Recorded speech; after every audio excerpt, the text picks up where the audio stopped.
Well, Israeli Prime Minister Benjamin Netanyahu out with an op-ed in the Wall Street Journal.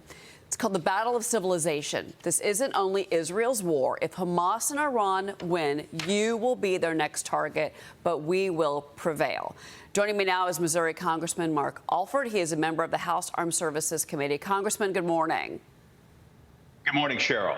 Well, as the House is about to, of course, take a look at the White House request for new funding for Ukraine and other issues, but also, of course, for Israel, the situation remains obviously very tense in the Middle East in general, and the U.S. standing, but not just with, of course, Hamas, but also with Iran and some of our U.S. forces that are now again under attack. Your reaction, sir?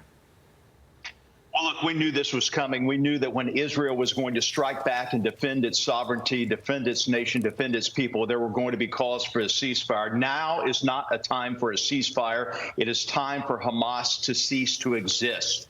We've got to make sure that we have Israelis back, and that's what this funding package we hope to vote on this week will do exactly that. So the Rules Committee, I know, takes that up tomorrow. But one of the things that Netanyahu wrote in this op-ed is, and he obviously calls out Iran completely. He talks about that Iran has formed an axis of terror by arming, training, and financing Hamas in Gaza, Hezbollah in Lebanon, the Houthis in Yemen, and other terror proxies throughout the Middle East. We know exactly that's what's going on, and we've known from the very beginning. The Biden administration wants to deny this, cozying up to Iran, unfreezing assets that they can use for these purposes. Of course, they gaslight and lie to the American people, saying that, oh, these funds would not be used for that. It is time to refreeze these assets. It's time to make sure that the world knows that Iran is part of the axis of evil. They are behind this terror. They are behind the killings of the Jewish people some 3 weeks ago. And we've got to wake up and get our heads out and make sure that we have Israel's back and that we put this insurrection, this killings down. And once again, Islamic terrorism should have no foothold in the world. So House Republicans have introduced this standalone Israel funding bill. I mentioned that when I introduced you. So that provides more than $14 billion in aid. It uses money from President Biden's $80 billion IRS budget, and that came from the Inflation Reduction Act. Democrats are not going to be happy about this. You know that. But House Speaker Mike Johnson is expecting a floor vote on Thursday. He talked to Maria on Sunday Morning Futures. He talked about whether this bill could pass in the Senate. Watch what he had to say and respond on the other side. Do you believe there'll be bipartisan support in the Senate? Will it pass muster there? I think it will. My intention is not to use this for any partisan political gamesmanship. They were telling us the terrible things that are happening there, the atrocities. I can't even repeat to you on television some of the things that they told us firsthand that they've seen in Israel at the hands of Hamas and their accomplices. And we should not waste any more time, and I think we'll get it through the House this week. The question, though, about time, though, is critical here because obviously there's going to be pushback from the Senate, as he addressed. So how can we move this quicker along to help the Israelis when they need it the most, and they need it right now? Well, Cheryl, we're flying back to Washington today. We're getting right on this. Of course, there's a rule that we implemented back in January that we have 72 hours to read these bills before we actually vote on it, unlike Nancy Pelosi had. We got those bills of this funding package last night. We've gone through it. Look, we are on board with our Speaker, Mike Johnson. Our Republican conference is unified behind this Speaker, $14.3 billion to Israel, $10.6 billion for defense, $3.7 billion for the State Department, diplomatic assistance, foreign military financing, and to backfill our stockpiles.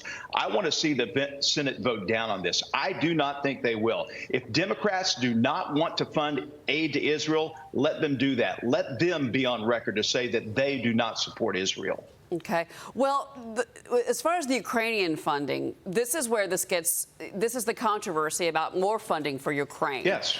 Because, you know, a top aide for Ukrainian President Zelensky admitted that corruption is a massive problem for government officials in that country. So this is a quote to Time magazine. People are stealing like there's no tomorrow.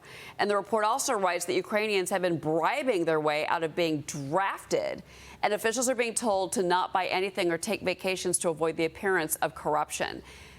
Do you know of specific instances of corruption in Ukraine with money, with funding that has been given to the country by the U.S. taxpayer?